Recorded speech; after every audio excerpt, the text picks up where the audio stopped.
Muito bem. E daí eu apresentei, então, a equação de transporte de massa com esse termo de perdas e ganhos, certo? Então, com esse termo, a gente consegue aplicar essa equação para qualquer substância. Pode ser para DBO, pode ser para oxigênio dissolvido, pode ser para salinidade, pode ser para nitrito, nitrato, ortofosfato, nitrogênio orgânico, enfim, matéria orgânica, qualquer substância que está ou dissolvida ou particulada na água, a gente consegue aplicar essa equação. O que muda de uma substância para outra é exatamente esse termo chamado termo de perdas e ganhos. E aí, para cada substância, a gente precisa ser conhecedor dos processos relacionados a essa substância, né, de perdas e ganhos. Então, isso é muito importante. Enfim, o engenheiro ambiental e sanitarista, ele precisa ter o conhecimento desses processos, né? Senão ele não consegue representar bem isso matematicamente. Se ele não conhece o processo, como é que ele vai representar matematicamente esses processos de perdas e ganhos? Porque a advecção e a dispersão é um processo comum de transporte para todas as substâncias, sejam elas dissolvidas ou particuladas. Então, é comum para todo mundo. O que vai diferenciar a representação matemática de uma substância para outra é exatamente esse termo de perdas e ganhos. Então, como, por exemplo, se a gente pensar no oxigênio dissolvido, é como a minha substância de análise ou de interesse, né, para um determinado problema ambiental, né, vamos supor que eu queira focar na representação do oxigênio dissolvido na água para avaliar questões, por exemplo, relacionadas à mortandade de peixe. Então, para isso, eu preciso focar na dinâmica, na avaliação da dinâmica de oxigênio dissolvido no ambiente aquático. Então, beleza. Então, toda substância, a gente já sabe, tem os processos de transporte, de advecção e dispersão. Para o oxigênio também, não é diferente. Mas quais são os processos de perdas e ganhos relacionados ao oxigênio dissolvido? E aí o engenheiro ambiental e sanitarista precisa conhecer essas rotas, esses processos, para que ele represente, né, dê outro passo, que é a representação matemática, que a gente chama de formulação matemática desses processos ambientais. Então, se a gente considerar a dinâmica de oxigênio dissolvido, a gente tem alguns processos. Por exemplo, processo de ganho. O que é que dentro do ecossistema aquático pode fazer com que a concentração de oxigênio dissolvido se eleve em função de alguma reação cinética? Então, a gente tem, por exemplo,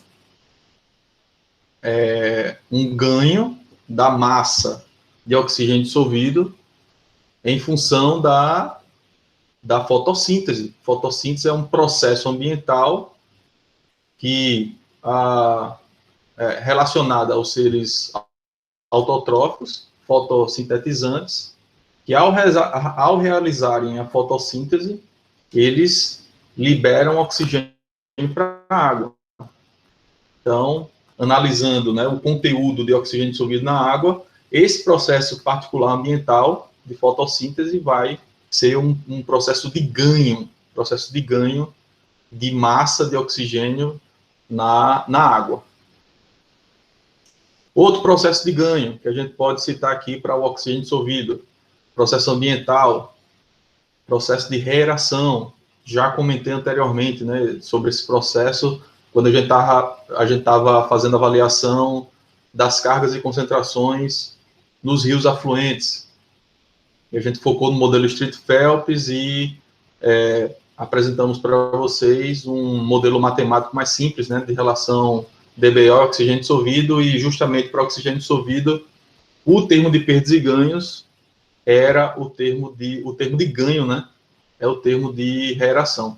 Esse termo de reaeração, ele é altamente dependente do que está acontecendo na superfície, com relação ao cisalhamento e à turbulência que está acontecendo na superfície. Então, quanto maior a turbulência, maior vai ser essa transferência do oxigênio que está na atmosfera para a água, certo? Então, isso é um termo de ganho. Um termo, vamos lá, mais termos aí relacionados ao oxigênio dissolvido na água.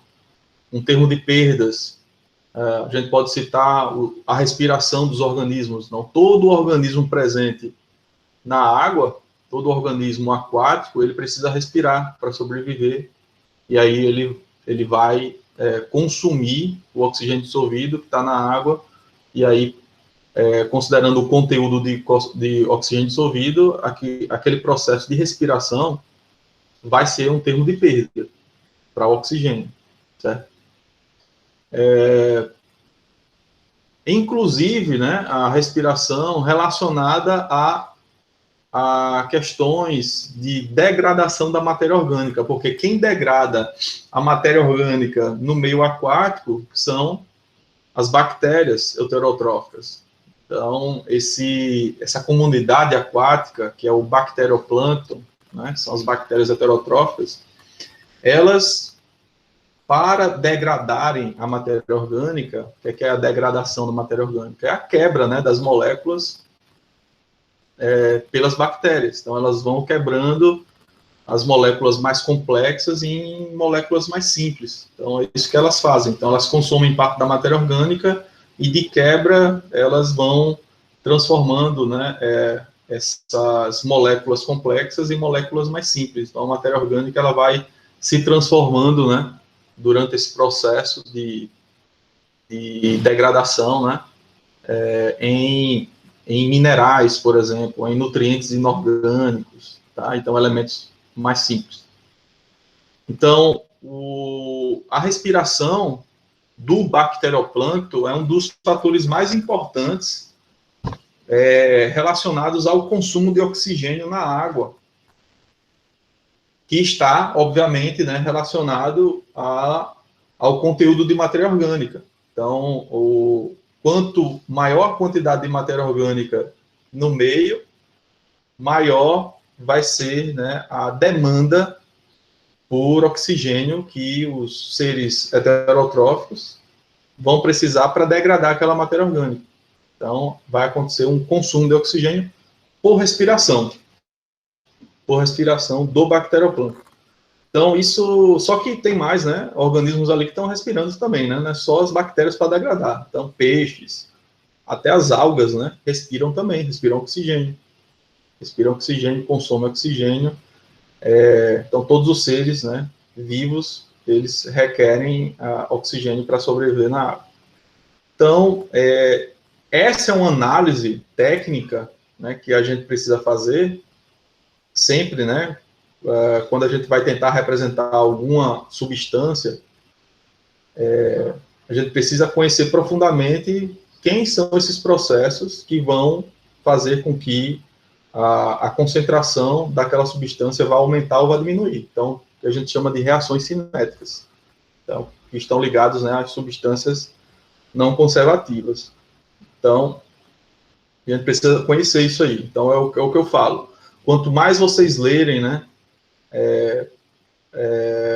obras relacionadas, por exemplo, à limnologia, eu passei algumas, né, no programa da disciplina, e é uma pena, eu lamento muito que o curso de Engenharia Ambiental e Sanitária não tenha uma disciplina de limnologia que faz parte, né, que é uma ecologia mais focada em ambientes aquáticos, onde esse detalhamento dos processos ambientais na água é visto com maior detalhe. E, infelizmente, a gente não tem essa disciplina. Recentemente, essa disciplina foi aberta no programa de pós-graduação de recursos hídricos, né, através do professor Emerson. Então, o professor Emerson é do SECA, não é do CETEC, por isso que essa disciplina não é ofertada no CETEC. Então, eu recomendo muito quem for seguir a linha de trabalhar com ecossistemas aquáticos, que faça uma disciplina de limnologia ou no futuro uma pós-graduação, né? Procure se aprofundar mais. Só que vocês na graduação podem, obviamente, buscar um conhecimento maior dos processos ambientais relacionados à água, o que está acontecendo ali na água para todas as substâncias. Então, isso né?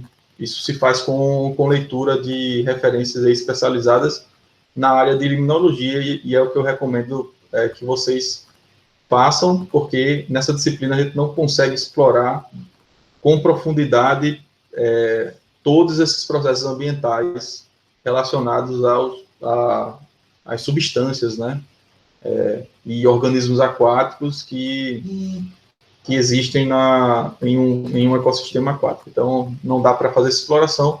Nosso foco aqui é mais trazer para vocês as ferramentas, o conhecimento de processos, para que vocês consigam fazer a avaliação do impacto ambiental em ecossistemas aquáticos. Então, mas é muito importante esse aprofundamento dos conceitos, né, de processos ambientais, ligados, né, a termos de perdas e ganhos para cada substância. Então, tentem explorar mais leituras nas referências aí que eu passei para vocês, de limnologia. Muito bem. Outra... bom, eu deixo agora um pouco aberto aí para que vocês possam discutir também, né, sobre o que vocês viram, porque acho que basicamente é isso, né, que a gente viu nessas duas aulas, e no final ali da segunda aula eu faço um exercício, uma aplicação da distribuição de salinidade em um estuário longitudinal, que a gente pode fazer uma aproximação, né, para uma aproximação unidimensional, né, aproximação no espaço unidimensional, para resolver como é que essa distribuição de salinidade ao longo da direção longitudinal do estuário. Então, eu deixo aberto agora para que vocês tirem dúvidas e discussão, né, sobre esses assuntos aí que eu passei para vocês na semana passada.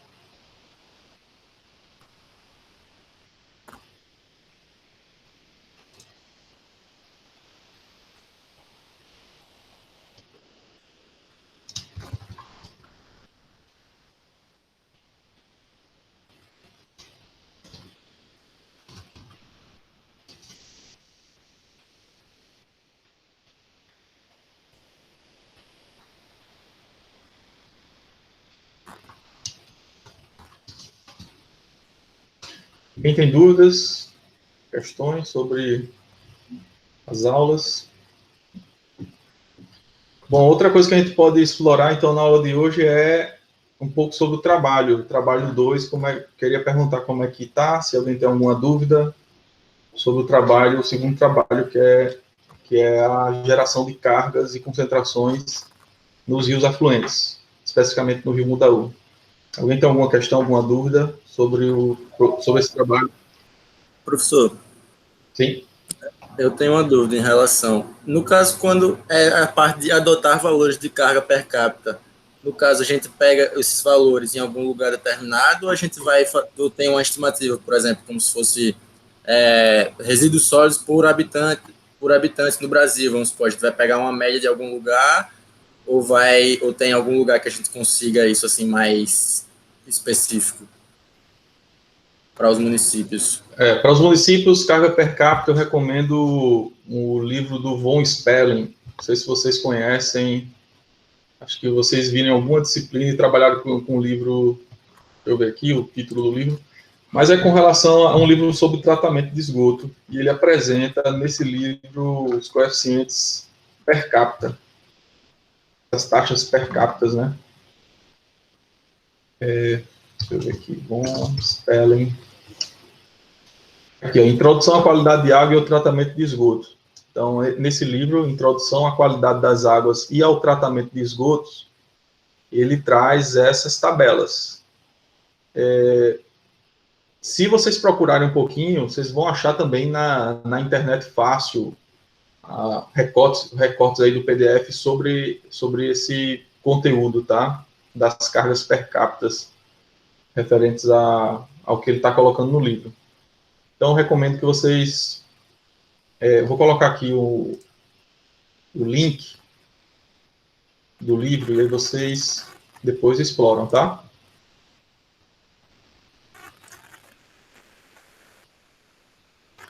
livro aqui, ó.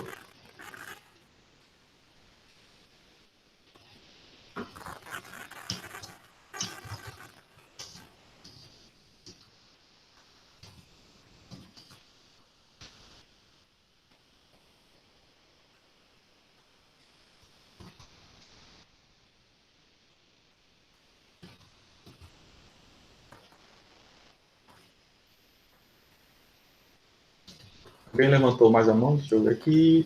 Mike. Não, Alessandra, levantou primeiro, desculpa.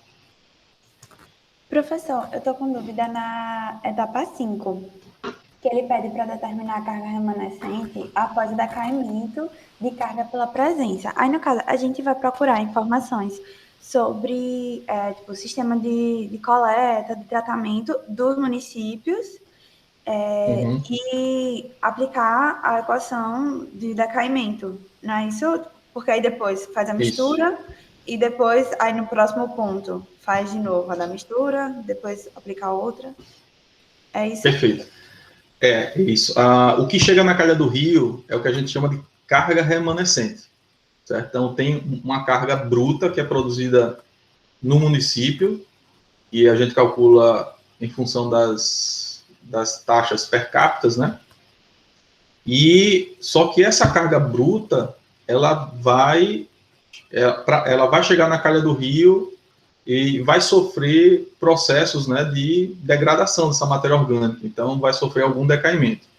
Então, vocês precisam pesquisar nos municípios que vocês estão trabalhando qual o sistema de coleta e tratamento de esgoto que existe e aplicar as taxas, né, de tratamento para obter, então, essa carga remanescente que chega na calha do rio. Chegou na calha do rio, aí você tem a mistura e depois a propagação dessa carga para os trechos que estão mais a jusante, né? Então, você vai percorrendo. Mas, por exemplo, o meu município não tem sistema nem de coleta e nem de tratamento de esgoto. Tá? Então, qual o sistema que eles usam? Provavelmente, fossa séptica. Fossa séptica é uma pequena parte, né, dessa carga que é despejada na fossa séptica chega na calha do rio através de escoamento subterrâneo.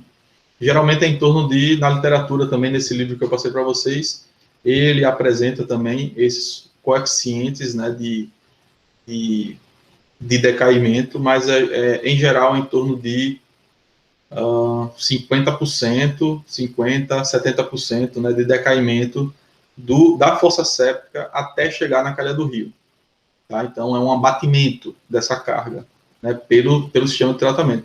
Se você tem coleta e tratamento de esgoto, vocês precisam conhecer qual é o sistema de tratamento de esgoto que existe. Então, existe 100% de coleta e 100% de tratamento de esgoto. Ok, mas dos 100% de tratamento de esgoto, dessa carga total que está sendo tratada, qual é o sistema de tratamento? Lagoa de estabilização. A lagoa de estabilização, ela tem uma eficiência. Então, a gente precisa aplicar as eficiências em cima de cada carga, na carga de DBO, na carga de nitrogênio total, de fósforo total. Também no livro, ele mostra, né, a eficiência de cada sistema de tratamento de esgoto que é feito, né, em função do tipo de tratamento.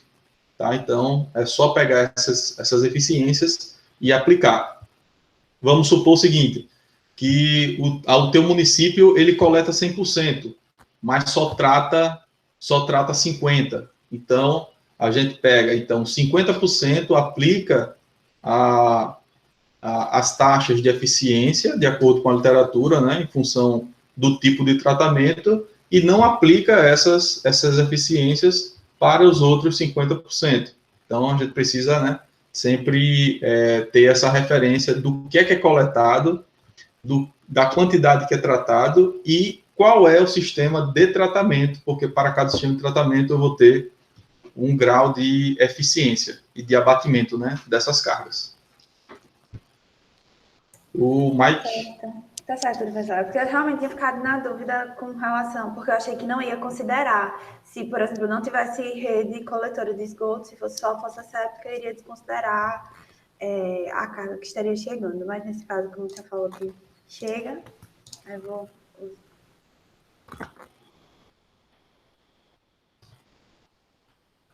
Boa tarde. Sim, boa tarde. Então, professor, a minha dúvida também, eu estava com dúvida em relação a isso, a minha outra dúvida é sobre as vazões. A Q90 está lá no arquivo, no shape, na tabela de atributos, mas aí tem vários valores, eu não sei exato qual o valor que eu vou usar. Para cada trecho tem vários valores. Aí qual o valor da vazão exato eu vou utilizar? Tá, eu vou procurar aqui o dicionário, porque o dicionário traz o significado de cada coluna. Então, acho que você tem que ter isso aí, né? Eu esqueci de colocar o dicionário. Mas como é um shape da Ana, eu passo o link agora para vocês. Mas eu já vou ver aqui, tá? E já vou passar o link para vocês, onde já tem esse dicionário aí, vocês vão saber pelo significado, o que é que cada coluna significa. Só pegar aqui. O Pedro quer fazer uma pergunta?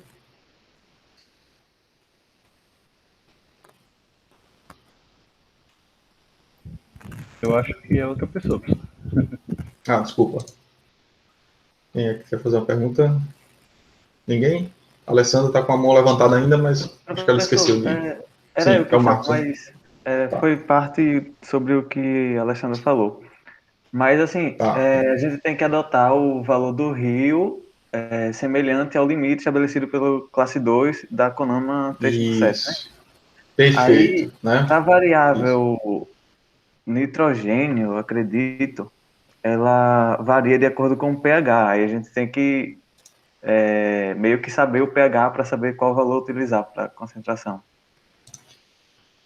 Deixa eu dar uma olhada. Acho que não, nitrogênio não.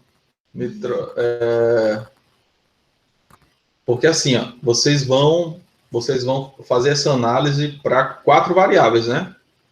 Que é coliformes, DBO, nitrogênio total e fósforo total. O que é o nitrogênio total? O nitrogênio total, ele é dividido em nitrogênio orgânico e inorgânico. O nitrogênio inorgânico tem três fases, né? Nitrito, o amônio, né? Nitrito e nitrato. Tem 3 etapas. Na CONAMA, para cada forma inorgânica de nitrogênio, você tem um valor limite. Então, o que é que você vai fazer? Você vai somar, né, essas 3 formas orgânicas e para ter o valor você vai criar um limite fictício, né? Baseado na soma dos 3 inorgânicos que estão na tabela do CONAMA, porque o CONAMA ele não traz a especificação para nitrogênio total. Ele traz para as formas inorgânicas. Para fósforo total, ele traz para fósforo total, mas para nitrogênio total não. Certo? Então, coliforme vocês vão achar direto no CONAMA, DBO também vocês vão achar direto no CONAMA, fósforo total também. Nitrogênio, ele tem esse detalhamento. Para as formas inorgânicas é só você somar. Tá? Então, considerem o limite de classe 2 para todas essas variáveis que vocês vão analisar, para essas 4 variáveis. Então, vocês vão trabalhar como o rio, né? Ele é enquadrado como classe 2, e aí os municípios vão promover efeitos, né, e vão elevar a concentração e, obviamente, né, nesse trecho onde o município ele se conecta com a calha, o efluente se conecta com a calha, vai ter a mistura ali e as concentrações vão se elevar um pouco e já naquele trecho vai ficar desenquadrado já, né, vai ficar acima do limite de classe 2. Só que à medida que aquela carga vai avançando, a tendência é que aconteça um decaimento daquela carga pela formulação, né, de Street Phelps, que é o processo de diluição, de decaimento de primeira ordem que vai acontecendo. Então, vocês vão ter que ver esse padrão, né, de decaimento de cada substância dessa, de análise. Tá? Então, mas a concentração inicial para todos os trechos de rios é o limite classe 2 CONAMA, tá? Para todas as variáveis.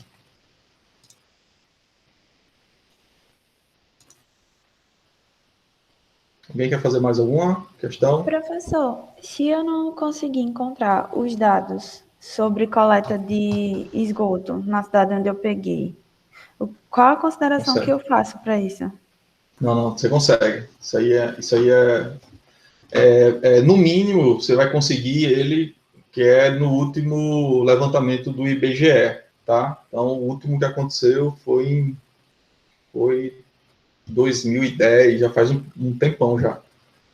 E aí, para esse levantamento, você consegue. Isso aí eu conheço, já trabalhei muito com esses dados. Então, para todos os municípios do país, existe essa informação da porcentagem de coleta, de tratamento de esgoto e do tipo de tratamento quando existe. Tá? Então, isso você pode ficar tranquilo que esse dado você vai encontrar. Professor, se a gente levar em consideração esses dados de 2010, a gente tem que usar a população segundo o IBGE de 2010 ainda, né? E não a projeção. Porque eu não sei se tem, mas eu não encontrei a projeção da população para o ano passado, a população urbana, e só a total. Tá, infelizmente, né, vocês podem trabalhar com o valor da população, do número de habitantes do último levantamento do censo, por conta da falta da atualização. Isso é uma problemática do país inteiro, né, para o país se planejar, para os setores da economia se planejar. Quanto mais atualizado está esse número, melhor, né? Felizmente, vocês vão trabalhar com esse número defasado. Existem algumas metodologias para atualizar essa informação, né? De acordo com a tendência de crescimento passada. Então, se aplica a mesma tendência para fazer uma estimativa, né, da população desse ano. Mas eu vou considerar aí que, se vocês quiserem fazer isso, ótimo. Se vocês usarem a população do último censo, eu vou ficar satisfeito também para avaliar o trabalho, sem problemas.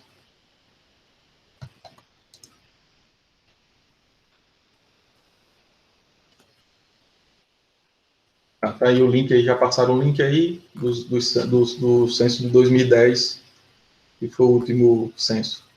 Eu estou procurando aqui no bate-papo aqui exatamente o link para um dicionário do Shapefile, tá? Mas assim que eu achar, eu já coloco lá no Moodle. A internet aqui não está boa, mas assim que eu pegar aqui, eu já coloco lá.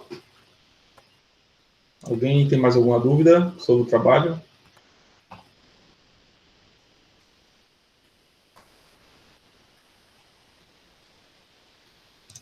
Professor, eu tenho, na verdade, é porque eu acabei me perdendo nessa discussão. Os parâmetros que eu vou considerar do rio são esses que a CONAMA, um rio de classe 2, na hora de aplicar a mistura, são esses parâmetros? Ah, tá. São esses parâmetros. Vocês vão considerar que a concentração do rio, antes de receber, né, o efluente, equivale a concentração definida, né, no limite da classe 2. E a partir essa seria a condição inicial, né, que eu estou chamando de condição inicial de concentrações para todos os trechos de rio. Então, vocês vão considerar que todos os trechos vão estar na mesma concentração, que é o limite da classe 2 para cada parâmetro que vocês estão analisando. E aí, à medida que os efluentes vão entrando, aí vai tendo um incremento das concentrações no trecho, né, que tem a entrada do efluente, e também pode ter o efeito, né, também nos trechos a jusante, né, nesse trecho que está recebendo efluente. Né. E aí, à medida que a carga ela vai se propagando, ela vai andando para frente, para jusante, você vai tendo o processo de decaimento, né? Cada equação ela tem um decaimento de primeira ordem, e aí a tendência é que essa carga, essa concentração, ela vá voltando à condição inicial, que é o limite do Konama, tá? Então, basicamente isso. Então, peguem essa referência, o Konama, aí para resolver esse problema. Entendi, obrigado. Certo?